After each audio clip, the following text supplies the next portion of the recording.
Hello बच्चों, कैसे हैं आप सभी लोग। हम लोग आ गए हैं क्लास 10th के चैप्टर 6 पर। चैप्टर का नाम है ट्रायंगल्स। आज हम लोग करने वाले हैं, समझने वाले हैं बीपीटी, जिसको बोलते हैं बेसिक प्रोपोर्शनली थ्योरम और थेल थ्योरम भी बोलते हैं। ठीक है, बुक में आपकी ये थ्योरम 6.1 है। आज हम लोग इसको करने वाले हैं, इसको समझने वाले हैं, इसका प्रूफ करने वाले हैं। ठीक है बच्चों, सबसे पहले जब भी आप किसी थ्योरम का प्रूफ करते हैं तो उसमें कुछ कुछ चीज़ें गिवन होती है, तो वो आपको लिखना होता है। ठीक है, जैसे कि आपको यहाँ लिखना है कि गिवन क्या क्या है।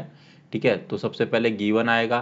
ठीक है, एक चीज़ होती है कि क्या आपको प्रूव करना है, टू प्रूव। ठीक है, क्या आपको प्रूव करना है, तो गिवन है। ठीक है, हमें एक ट्रायंगल दिया है, ट्रायंगल ए बी एंड सी। ठीक है, ये इसका नाम है, तो लिख लेंगे गिवन हमें एक ट्रायंगल है। ठीक है, ए बी सी। ठीक है, उसका नाम हमने एबीसी दिया तो ये हमें गिवन ही है। देखो पढ़ लेते हैं, समझ लेता कि आपको समझ में आ जाए कि हमें गिवन क्या क्या है। ठीक है, मैं डायरेक्ट लिखूंगा तो आपको समझ नहीं आएगा। वैसे ये चीज़ मैंने इंट्रोडक्शन पार्ट में बताई थी, बट फिर भी मैं यहाँ पर एक बार फिर से पढ़ लेते हैं। इफ़ अ लाइन, एक लाइन है, is drawn parallel to one side. ठीक है, जैसे कि हमने ये एक लाइन ड्रॉ करी है जो कि पैरेलल है किसके, इसके। ठीक है, ठीक है, one side of a triangle. ठीक है, ट्रायंगल के one side to intersect the other two side. ये दो साइड ए बी और ए सी को इंटरसेक्ट करती है। ठीक है, इन डिस्टिंक्ट पॉइंट, मतलब डिफरेंट पॉइंट्स पर। इसको हम लोग नाम दे देंगे यहाँ पर डी दे देते हैं, इसका नाम हम लोग ई दे देते हैं। ठीक है बच्चों, इन डिस्टिंक्ट पॉइंट मतलब डिस्टिंक्ट का मतलब डिफरेंट होता है। ठीक है, points, the other two side are divided in same ratio, मतलब ये सेम रेशियो में डिवाइड हो जाती है। ठीक है, मतलब ए डी बाय में डी बी है ना, मतलब हमको प्रूव, ये टू प्रूव करना है। ये ए डी बाय में डी बी, ठीक है, is equal to A E by में ई सी। ठीक है बच्चों, ये हो जाता है, तो ये दिया है। और पैरेलल क्या है, डी ई जो है हमको पैरेलल दिया है किसके, बी सी के। ठीक है बच्चों, ये हमें गिवन है, ये हमें प्रूव करना है। ठीक है, अब इसमें ना थोड़ी सी हमें कंस्ट्रक्शन करनी पड़ेगी। ठीक है, वो कंस्ट्रक्शन कर लेते हैं।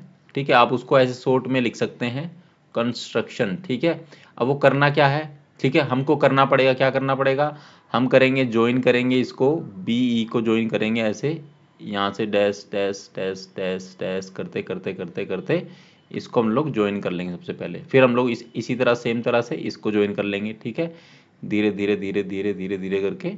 ठीक है, इसको ज्वाइन कर लिया हमने। ठीक है, सो इसको हम लोग लिखेंगे। ठीक है, कि ज्वाइन किया है हमने बी ई। ठीक है, जैसे भी आपको लिखना है। ठीक है, और सी डी। ठीक है, इसको हमने ज्वाइन कर दिया है। और क्या करना है, हम लोग परपेंडिकुलर ड्रॉ करेंगे यहाँ से। ठीक है, परपेंडिकुलर एक ड्रॉ करेंगे यहाँ से। ठीक है, और एक परपेंडिकुलर, ये हो गया आपका ए पर, मतलब यहाँ से एक परपेंडिकुलर ड्रॉ करेंगे और एक यहाँ से ड्रॉ करेंगे। ठीक है, कुछ इस तरह से। परपेंडिकुलर का मतलब साफ साफ होता है, मैं बता देता हूँ क्या होता है, कि वो 90 डिग्री का एंगल बनाएंगे यहाँ पर। ठीक है, ये परपेंडिकुलर ड्रॉ हो गया। ठीक है, सो आप लिखेंगे कि ड्रॉ, ठीक है, परपेंडिकुलर, तो ये यहाँ पर आ जाएगा आपका, इसको नाम दे देंगे हम लोग इसको नाम दे देंगे एन, इसको नाम दे देंगे बच्चों एम। ठीक है, जो भी आपको मन करे, एम इसको दे सकते हो, एन, जो भी मन करे वो कर सकते हो। ठीक है, सो एक हम लोग ई एन परपेंडिकुलर ड्रॉ करने वाला किया हम लोगों ने किस पे, ए डी पर। ठीक है, और हमने डी एम परपेंडिकुलर ड्रॉ किया किस पे, इस पे हम लोग ए ई पे। ठीक है बच्चों, तो ये हमने इसमें कुछ कंस्ट्रक्शन की है। ठीक है, ये लिखना है आपको। ठीक है, आप हम क्या करेंगे, इसका प्रूफ करेंगे। ठीक है, अब हम लोग आगे प्रूफ पे। ठीक है, देखिए ये होता है एक स्टैंडर्ड तरीका। ठीक है, किसी भी थ्योरम को अगर प्रूफ करना है तो उसका स्टैंडर्ड तरीका है, गिवन जो हमें वो लिख लीजिए पहले, ये आपके लिए ईजी भी हो जाता है। टू प्रूफ, क्या प्रूफ करना है वो लिख लीजिए। अगर कोई कंस्ट्रक्शन उसमें करनी है या की गई है तो वो आप यहाँ पर मेंशन जरूर करें। ठीक है, वो इजी हो जाएगा। चलिए, अब हम क्या करते हैं, यहाँ पर हम लोग ट्रायंगल ले लेते हैं, जैसे कि हम लोग एरिया ऑफ ट्रायंगल ले लेते हैं इसका, ए डी ई का। ठीक है, सो एरिया ऑफ, इसको हम लोग लिखेंगे एरिया ऑफ ट्रायंगल, क्या हो गया, ए डी ई। अब इसका फॉर्मूला बताओ क्या होता है, half into base into height, यही तो होता है। हाफ तो ऐसा आएगा। ठीक है, बेस क्या है आपका, बेस क्या बच्चों, इसमें बेस है आपका ये एडी, क्योंकि परपेंडिकुलर इस पे है ना, तो ये आपका बेस हो गया। ठीक है, सो ये हो गया इनटू में AD, ठीक है बच्चों। और इनटू में आ गया आपका ये परपेंडिकुलर क्या है, EN, तो ये आ गया आपका यहाँ पर EN आ गया, ठीक है। अब हम लोग लेंगे एरिया ऑफ ट्रायंगल इसी के नीचे, ठीक है। एरिया ऑफ ट्रायंगल ये हम लोग लेंगे DBE, ठीक है, DB और E, ठीक है, ये वाला, ठीक है। सो इसमें क्या होगा, सेम होगा, हाफ इंटू बेस इंटू, ठीक है। तो इसमें बेस क्या होगा आपका, इसमें आपका बेस होगा ये DB, ठीक है, बेस होगा आपका DB, ठीक है। परपेंडिकुलर तो सेम ही रहेगा, ठीक है, क्योंकि वो पूरी लाइन पर परपेंडिकुलर है, तो ये आ जाएगा आपका EN, ठीक है बच्चों। तो देखो इससे ये कट जाएगा क्योंकि ये इसके नीचे है, ठीक है, और ये भी कट जाएगा, तो हमारे पास क्या बचेगा, सिर्फ AD/DB बचेगा। इसको इक्वेशन 1 मान लेते हैं बच्चों, ठीक है। अब हम लोग क्या करेंगे, एरिया ऑफ, ठीक है, अब हम लोग क्या करेंगे, इस वाली ये वाले परपेंडिकुलर के लिए फिर से सेम चीज लेंगे, एरिया ऑफ ट्रायंगल ADE, ठीक है। इस बार हमारा क्या हो जाएगा, बेस चेंज हो जाएगा, ठीक है। तो हाफ इनटू में AE बेस, ये आपका बेस हो जाएगा जिसमें परपेंडिकुलर है, और इनटू में आ जाएगा क्या, DM, ठीक है, ये परपेंडिकुलर है ना इस लाइन पर, ठीक है। सिमिलरली नीचे अब क्या आएगा, अब हम लेंगे area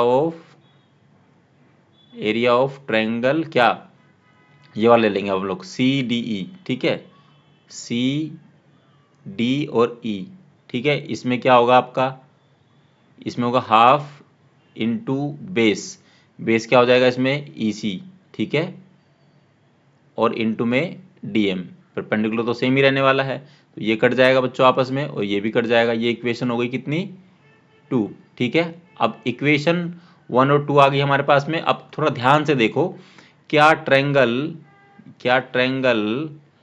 sorry area of triangle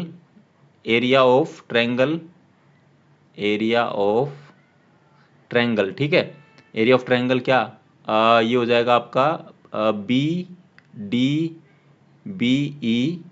is equal to area of triangle CDE होगा कि नहीं होगा, पहले तो ये बताओ। देखो पहले तो सबसे पहली चीज़ हमारे पास यहाँ पर दो चीज़ें हैं जो ये बताता है कि एरिया ऑफ ट्रायंगल DBE ये वाला इसकी बात कर रहे हैं, और CDE ये वाला, ठीक है, ये वाला यहाँ से ये वाला CD और E, ठीक है, इन दोनों का जो एरिया है वो आपस में इक्वल होगा। क्यों होगा, पहली चीज़ कि जो DE है, ठीक है, वो पैरेलल है किसके, BC के, ठीक है, उसी के बीच में दो ट्रायंगल बन रहे हैं इसलिए है। दूसरा रीज़न है कि सेम बेस है, बेस सेम है आपका, ठीक है, मतलब सेम बेस पर बने हैं ना, मैं बता देता हूँ। जैसे कि देखिए ये DE जो है सेम बेस है, ठीक है, सॉरी सेम बेस सेम है, मतलब DE आपका जो है वो सेम है। और हम रीजन लिख भी सकते हैं, अगर इस वाली आपको लिखना है सो लिख सकते हैं कि एरिया ऑफ ट्रायंगल्स, ठीक है, area of triangles between parallels line, ठीक है, पैरेलल लाइंस आर इक्वल, ठीक है बच्चों। तो हमने यहाँ रीजन भी दे दिया है, इस वजह से दोनों आपस में इक्वल है, तो हम लिख सकते हैं कि एरिया ऑफ ट्रायंगल ADE, ठीक है, नीचे नीचे आ जाएगा area of triangle DBE is equal to AD by में DB। इक्वेशन 1 से यही था ना, ठीक है। सो ये इज इक्वल टू आ जाएगा एरिया ऑफ ट्रायंगल ADE, ठीक है बच्चों, और डिवाइड में आ जाएगा एरिया ऑफ ट्रायंगल CDE, ठीक है बच्चों। ये आपस में इक्वल है ना, ये देखिए हमने यहाँ बताया इक्वल है, तो आपस में लिख सकते हो तो इक्वल ही आएगा, इज इक्वल टू कितना आएगा, AE बाय में EC, ठीक है। सेकेंड इक्वेशन से ये आ गया। अगर ऐसा है सो हम लिख सकते हैं ठीक है, AD बाय में DB is equal to AE by में EC।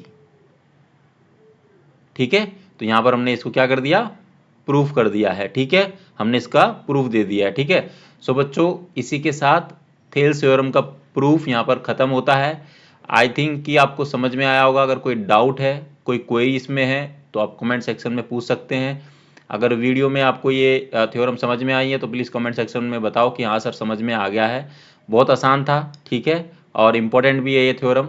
ठीक है, एंड अब हम अगली वीडियो में क्वेश्चन स्टार्ट करेंगे 6.1 एक्सरसाइज का। ठीक है, जिसमें हम लोग क्वेश्चंस करेंगे तो बाकी चीज़ें उसमें आपको क्लियर हो जाएगी। सब चीज़ें जो हमने इंट्रोडक्शन पार्ट में किया था, पढ़ा था, समझा था, और जो इस थ्योरम में किया है वो सब चीज़ें आप लोग क्वेश्चन जब करेंगे तब उसमें आपका ये चीज़ सब सामने आएगा, देन और अच्छे से क्लियर हो जाएगा। ठीक है बच्चों, और गर्मी बहुत है, अपना ख्याल रखो, ज़्यादा से ज़्यादा पानी पीजिए। ठीक है, नींबू पानी पीजिए, और घर में रहिए, अच्छे से पढ़ाई करो। एंड समर वेकेशन आने वाली है, एंजॉय भी करिए, पढ़ाई भी करिए और स्पोर्ट्स भी खेलिए। ठीक है, एंड पढ़ाई भी करते रहिए साथ साथ में। सो मिलेंगे आपसे अगली वीडियो में जिसमें हम लोग एक्सरसाइज 6.1 के क्वेश्चंस करेंगे। तब तक आप लोग अपना ख्याल रखना। और वन मोर थिंग प्लीज़, अगर आप वीडियो को पहली बार देख रहे हो तो प्लीज़ चैनल को सब्सक्राइब करें, वीडियो को लाइक करें, ज़्यादा से ज़्यादा इसको शेयर करें अपने दोस्तों के साथ ताकि उनकी हेल्प हो सके। ठीक है, थैंक यू सो मच।